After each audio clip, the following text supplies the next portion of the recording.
안녕하세요. 발표 시작하도록 하겠습니다. 발표 주제는 1995년도부터 2020년 사이에 한국에서의 러시아 언론입니다.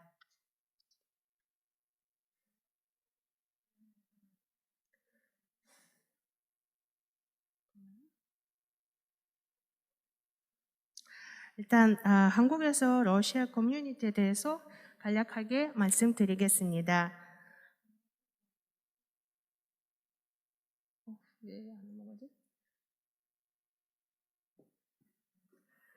안 넘어가네요. 됐어요.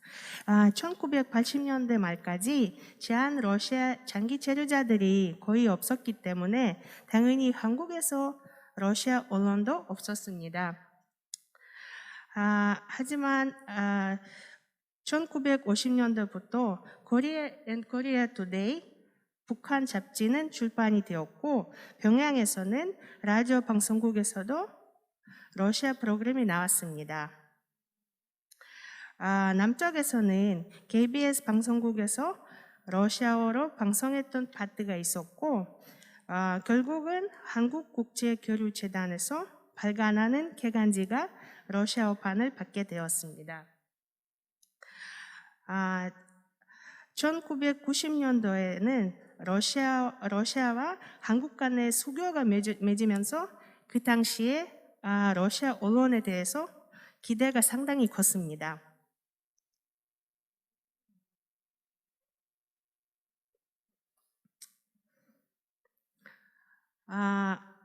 현재 한국에 거주하고 있는 대부분의 러시아어 사용자들은 러시아 연방 시민이 아닙니다.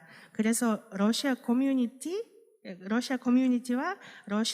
러시아어를 사용하는 커뮤니티를 구별할 필요가 있다고 봅니다. 1995년에 통계에 따르면 한국에 거주하는 러시아인은 928명이었고 이들은 전문직과 또 소상공인으로서 구성되어 있었습니다. 즉 인지니어, 교수님들, 또 수출 수입 사업을 하신 분들, 또 셔틀 모역 하신 분들로 이렇게 구성되어 있었습니다.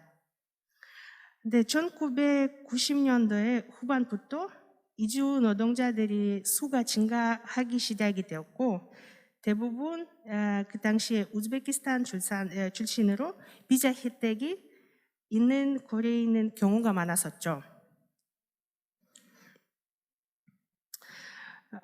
그래서 또 결혼 이민자, 러시아어를 유창하게 할 수 있는 중앙아시아 여성들이 또 CIS 국가 여성들이 한국 남성들과 결혼하면서 한국으로 이민을 오기 시작했습니다.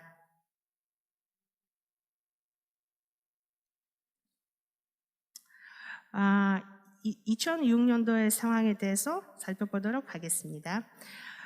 그 당시에 우즈베키스탄에서 온 사람들 약 한 1,380명이었고 그 중에서 불법 체류자들은 6,957명이었고요.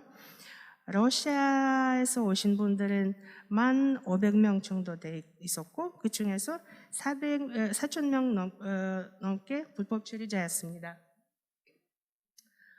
역시 카자흐스탄에서도 2,705명 중에서 1,100명 넘게 불법 체류자로서 거주하고 있었습니다.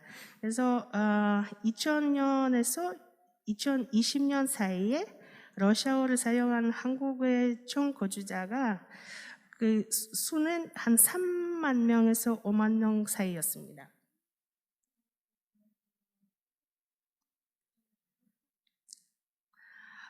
서울 헤럴드 첫 러시아 신문에 대해서 살펴보자면 1998년에 설립되었고 다음에 편집자 성함을 소개하도록 하겠습니다. 안드레이 레빈 기자님, 타티아나 가브루센코 한국학 학자님, 그리고 예브게니 스테판 인지니어 겸 또 기자입니다. 이 월간지를 장강한 분들은 당시의 러시아어와 러시아랑 사업을 하던 성범식 선생님이었습니다. 서울 헤럴드는 사실상 돈을 많이 벌지 못했고 어느 정도의 취미 활동이나 교류 활동으로 볼 수 있는 언론이었습니다. 이 언론의 기사와 칼럼을 기고한 분들은 급여를 받지 않았고 주필을 비롯하여 편집자들도 보상을 거의 받지 않았습니다. 처음에는 수익을 낼 수 있다는 희망이 있었지만 이 희망은 2000년까지 증방했습니다. 출판사들은 우리는 읽고 있는 신문을 출판하고 다른 사람들이 어떻게 생각하든 신경을 쓰지 않았습니다.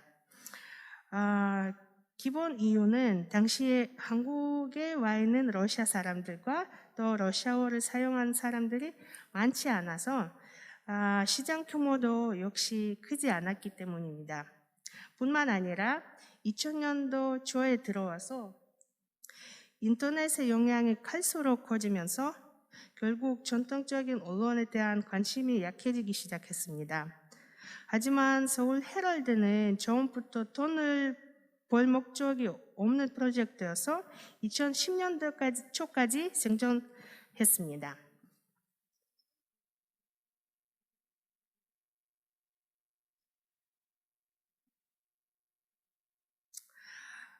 처음에는 구독, 판매, 광고 또는 인쇄와 사무실 비용만 지불이 되었고 나중에 사무실이 불필요한 곳으로 간주되고 사무실까지 없어졌습니다. 모든 자료는 원본이었고 러시아 국내 언론에 나온 자료는 출판되지 않았습니다. 주로 한국에 대한 정보, 특히 역사와 문화 위주로 많이 다루었습니다. 적극적인 지지자들은 다음 분들입니다.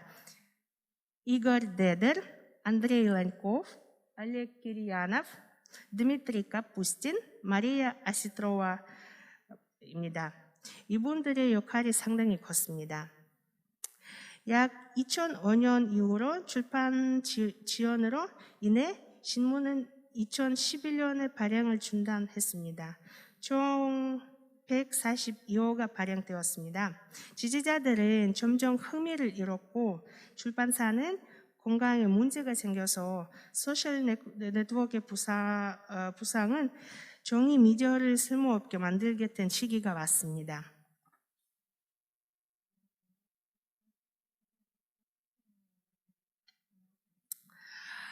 다음 언론에 대해서 살펴보도록 하겠습니다. 우리는 함께, We are together 신문에 대해서 보겠습니다. 2001년에 율리아 우냐에프와 이걸 우냐에프 부부는 서울 헤럴드의 영향으로 협력을 하여 우리는 함께라는 신문을 설립을 했었는데 그 신문의 차이점은 잠재 고객은 다양한 대상이었습니다. 율리아 우냐에바님은 기자이며 한국에서 2000년부터 거주해왔습니다.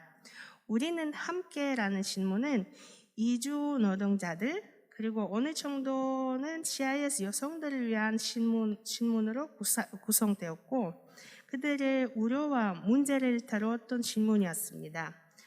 법적인 문제 및 관리 보호에 특히 주의 많이 했었죠. 다음 단계는 러시아 노동자들 위주로 봉사하는 러시아 센터로 발전이 되었고 다음 율리아 우냐에바는 수출입 사업을 시작하면서 본 신문은 2005년도에 중단되었습니다.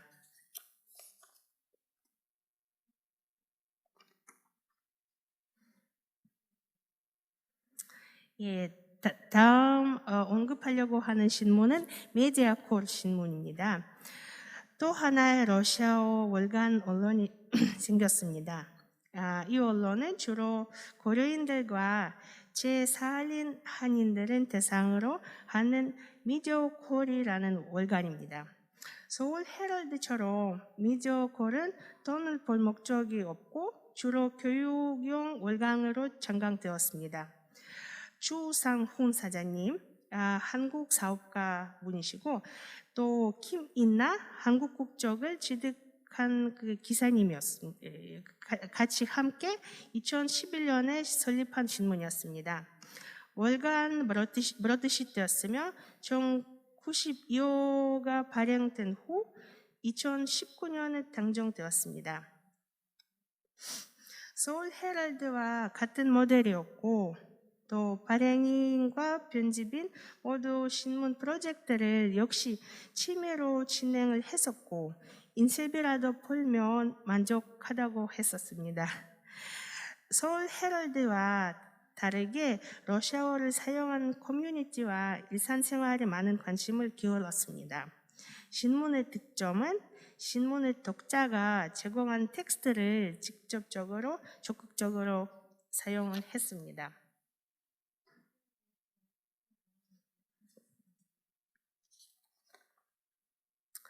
예, 다음으로 넘어가겠습니다. 다음 언론은 킴이라는 잡지입니다. 또 아까 말씀드렸던 율리아 우냐에와 또 이브게니 스테판에 의해서 서울 헤럴드의 정통을 이어가기 위해서 2014년에 설립되었던 잡지입니다. 이 프로젝트도 역시 같은 방식으로 수익에 대한 기대가 없는 취미로 보시면 됩니다. A4 크기의 광택지로 2,000부로 인쇄가 되었었고 2015년부터 웹진 형식으로 전환이 되면서 현재도 그대로 존재하며 한국 관련 뉴스 웹사이트를 운영하고 있습니다. 또 잡지뿐만 아니라 킴센터는 해석을 한국어로 하면 한국과 우리라는 뜻으로 해석이 되고요. 킴센터는 현재에도 운영되고 있고 다양하게 교육적, 문화적, 스포츠 및 기타 프로그램을 진행하고 있습니다.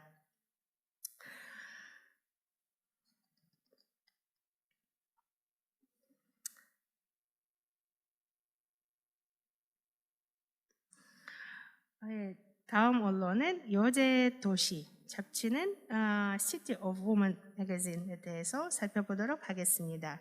2015년에 옐레나 가시마와님이 장강한 분기별 잡지입니다. 다음 분들 올가 김, 알리사 마슬라와 옐레나 솜카에 적극적으로 참여하였습니다. 주로 한국에 거주하는 러시아어를 구사하는 여성을 대상으로 하고 더 많은 중상층 여성 커뮤니티를 도달하고 삶의 이야기, 커뮤니티 유명하신 분들과 인터뷰, 또 요리 및 가사 조언 등을 다루었던 잡지라고 보시면 됩니다. 분기별로 나왔고 A4 크기의 광택지로 2,000부로 역시 출판되었으며 7호까지 발행되었다가 안타깝게도 2018년에 장정되었습니다.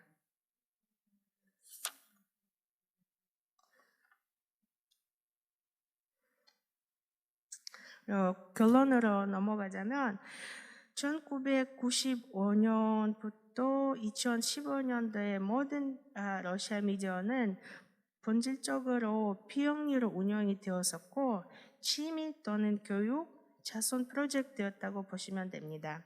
이제는 한국에서 러시아 인쇄 매체의 역사는 끝난 것 같습니다. 정책이 적기 때문에 많은 후원이나 지원을 받지 않는 한 인쇄 매체는 온라인 미디어와 경쟁할 수 없는 사실입니다. 서울 헤럴드와 미디어콜은 또 우리는 함께라는 신문 핵심 언론이라고 할 수 있는데 그 밖에도 1990년부터 2018년까지 한국에서 러시아 언론을 발간하려는 시도가 몇 차례가 있었습니다.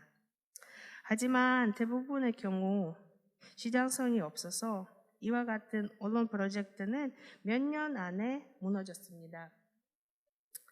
1990년에서 2018년 사이에 존재했던 3개의 신문과 2개의 잡지는 편집자, CIS 국가 시민들, 그리고 러시아를 지지하는 일부 한국인들의 열의의 열정에만 힘을 얻어서 살아남았습니다. 대체로 말하면 러시아 언론 역사가 이미 끝났다고 말할 수 있습니다. 시장의 작은 규모 그리고 인터넷 선장을 감안하면 앞으로 한국에서 새로운 러시아어 중동 언론이 생길 가능성이 별로 없습니다. 오늘날 러시아 출신 단체들의 활동과 교류는 인터넷으로 또 소셜 네트워크로 많이 이루어진다고 할 수 있습니다. 이상입니다. 감사합니다.